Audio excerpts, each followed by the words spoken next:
మహిషాసురుని మర్దిని దేవి అలంకారంలో దర్శనమిస్తున్న ఆ విజయవాడ కనకదుర్గమ్మను ఈరోజు వీడియోలో వీక్షించి ఆ అమ్మవారి యొక్క ఆశీస్సులు మీరందరూ కూడా పొందాలని నేను మనస్ఫూర్తిగా కోరుకుంటూ ఈ వీడియోని మీకు సమర్పిస్తున్నాను. మీరందరూ కూడా ఈ వీడియోని చివరి వరకు చూసి దయచేసి లైక్ చేయండి. మీరు లైక్ చేయడం వల్ల ఈ వీడియోలు మరికొందరికి వెళ్తాయి కాబట్టి దయచేసి లైక్ చేయవలసిందిగా కోరుకుంటున్నాను. ఈరోజు వీడియోలో చూసినట్లయితే ఆ అమ్మవారిని ఈరోజు మహిషాసురమర్దిని అలంకారంలో అలంకరించడం జరుగుతుంది. ఉగ్ర రూపిణిగా అమ్మవారు మనకి సాక్షాత్కరించబోతుంది. ఈరోజు ప్రతిరోజు కూడా శాంతిమూర్తిగా ఈ యొక్క 9 రోజుల పాటు అమ్మవారు దర్శనం ఇచ్చారు. ఈరోజు 10వ రోజు అమ్మవారు మహిషాసురమర్దిని దేవి అలంకారంలో దర్శనమిస్తున్నారు. ఈ యొక్క అలంకార విశేషం ఏమిటి అంటే కనుక మనలో ఉన్న చెడును హంతం చేయడానికి ఆ తల్లి ఈ అలంకారాన్ని అలంకరించుకొని మనకు దర్శనం ఇస్తుంది. ఏమీ లేదండి, ఇక్కడ మనలో ఉన్న చెడు గుణాలు ఏవైతే ఉంటాయో ఆ గుణాలను ఆ మహిషాసుడిగా భావించి ఆ యొక్క అమ్మవారు మనలో ఉన్న గుణాలన్నిటినీ కూడా హంతం చేయడానికి ఈ యొక్క రూపంలో ఈరోజు సాక్షాత్కరిస్తుంది. ఈ దసరా 9 రోజుల పాటు మామూలుగా అయితే నవరాత్రులు అంటారు. నవరాత్రులు అంటే కనుక 9 రాత్రులు అని అర్థము. అలాగే మనం ఈసారి 11 రాత్రులు అయితే అమ్మవారిని అట్టిపెట్టి 12వ రోజు కూడా అట్టిపెట్టి 13వ రోజు ఏదైతే ఉందో శనివారం నాడు అమ్మవారికి ఉద్వాసన అయితే పలకపోతున్నాము. ఈ సంవత్సరం మామూలుగా అయితే పండగపూట సాయంత్రమే, విజయదశమి రోజు సాయంత్రమే ఉద్యాపన చెప్పాలని చాలామంది చెప్పారు. కానీ మేమేంటంటే కనుక సాయంత్రము సెమీ పూజ అయితే ఉంటుంది.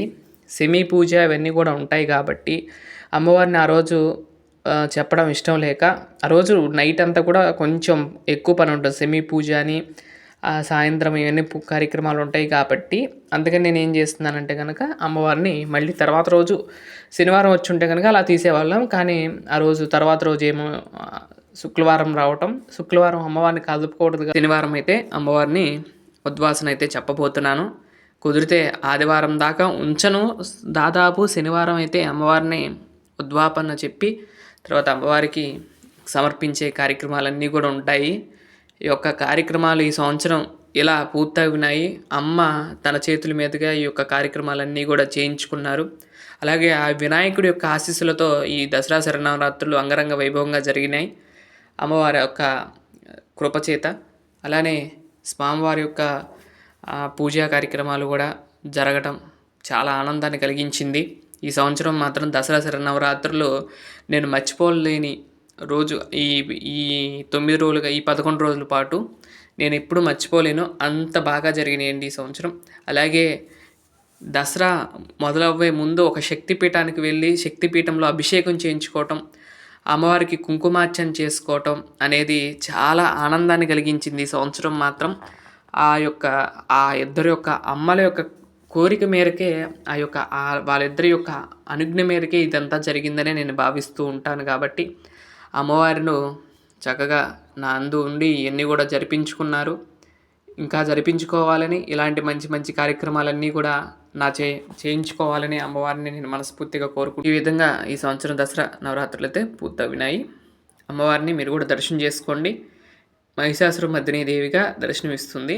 ఈరోజు బ్లాక్ కలర్ చీర అయితే కడుతూ ఉంటారు కదండి. బ్లాక్ను మళ్ళీ గోల్డ్ అంచు వచ్చేలాగా ఈ డిజైన్ అయితే కడతా ఉంటాను ఎప్పుడు కూడా. అదే కట్టాను. అక్కడ పక్కన మహిషాసురుడి యొక్క విగ్రహం అయితే ఉంటుంది, బొమ్మ తయారు చేశాను. అది అలా పెట్టి కట్టానండి, అంటే గుచ్చినట్లుగా పెట్టాను అమ్మవారిని. కానీ అండి నేను శాంతమూర్తిగానే నేను పెట్టాను.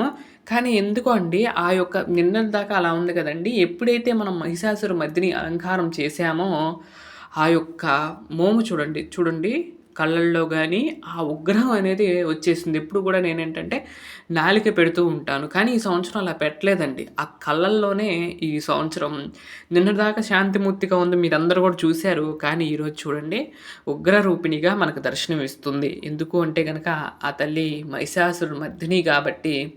కొంతమంది కాళికా అమ్మవారి యొక్క అలంకారం కూడా చేస్తూ ఉంటారు. కానీ మనం విజయవాడను ఫాలో అవుతాం కాబట్టి మహిషాసురుడిని ఈరోజు సంహరించింది కాబట్టి అమ్మవారికి మహిషాసురమర్దిని అలంకారాన్ని అయితే వేయటం జరిగింది అమ్మవారికి. ఈ విధంగా అమ్మవారికి ఈరోజు విశేషంగా పూజా కార్యక్రమాలు చేయడం జరిగింది. గన్నేరు పూలతో కూడా పూజా కార్యక్రమాలు చేయడం జరిగింది. అలాగే అమ్మవారికి కుడి పక్కన ఎడమ పక్కన చక్కగా 2 నిమ్మకాయలు పెట్టాము. నిమ్మకాయల మాల ఇక్కడ వేసాము. మామూలుగా అయితే మెడలో వేద్దాం అనుకున్నామండి. మెడలో వేసినట్లయితే మొత్తం కూడా కనపడిపోతుంది, అంటే మొత్తం కవర్ అయిపోతుంది కాబట్టి అలా పెట్టకుండా ఇలా పెట్టాను. ఈ విధంగా అమ్మవారికి ఈ విధంగా హారతి కూడా ఇస్తున్నాము. ఆ అమ్మవారిని మీరు కూడా దర్శనం చేసుకోండి. ఆ తల్లి ఆ యొక్క కరుణా కటాక్షాలు మనందరి మీద ఎల్లప్పుడూ ఆ అమ్మవారు కురిపించాలని నేను మనస్ఫూర్తిగా కోరుకుంటున్నాను. దుష్టులకు అమ్మవారు ఉగ్రరూపిణిగా కనపడుతుంది, అంటే ఉగ్రరూపంగా ఉంటుంది, కానీ అమ్మ అందరికీ శాంతిమూర్తి, అందరినీ శాంతంగానే చూస్తుంది. కాబట్టి అమ్మవారి యొక్క ఆశీస్సులు మీ అందరి మీద ఎల్లప్పుడూ ఉండాలని నేను మనస్ఫూర్తిగా కోరుకుంటున్నాను. అమ్మ ఉగ్ర రూపంలో ఉన్న, శాంత రూపంలో ఉన్న ప్రతి ఒక్కరిని కూడా అనుగ్రహిస్తుంది. కాబట్టి ఆ అమ్మవారిని మనందరం కూడా దర్శనం చేసుకోవటం, ఆ అమ్మవారి యొక్క ఆశీస్సులు మనందరం పొందాలని నేను మనస్ఫూర్తిగా కోరుకుంటున్నాను. ఉగ్ర రూపిణినే కాదు, శాంతి రూపిణి కాదు, ఏ రూపమైనా అమ్మ అమ్మే. అమ్మ ఏ రూపము అలంకరించుకున్నా అది దుష్ట శిక్షణ కోసం, శిష్ట రక్షణ కోసమే ఆ తల్లి అన్ని అవతారాలు ఎత్తుతుంది. కాబట్టి అమ్మవారిని మీరు కూడా దర్శనం చేసుకోండి. అమ్మవారి ఆశీస్సులు మీరందరూ కూడా పొందాలని నేను కోరుకుంటున్నాను. ఈ విధంగా అమ్మవారి యొక్క పూజా కార్యక్రమాలు మంత్రపుష్పంతో అంగరంగ వైభవంగా పూర్తయ్యాయి. ఈ రోజుతో 10వ రోజు ఒక పూజా కార్యక్రమాలు పూర్తి చేసుకుని అమ్మవారి యొక్క ఆశీస్సులు మనందరం కూడా పొందాలని కోరుకుంటున్నాము. ఈరోజు అమ్మవారికి పులిహేర, అలాగే చలిమిడి వడపప్పు పానకాన్ని నివేదనగా అయితే నివేదించడం జరిగిందండి. అమ్మవారికి మీ అందరి యొక్క అమ్మవారు ఎలా ఉన్నారు ఏంటి అనేది కామెంట్ చేయండి తప్పకుండా. ఇదండి ఈరోజు వీడియో. మరొక మంచి వీడియోతో రేపటి వీడియోలో కలుస్తాను. అంతవరకు సెలవు. నమస్కారం. ఓం నమో వెంకటేశాయ.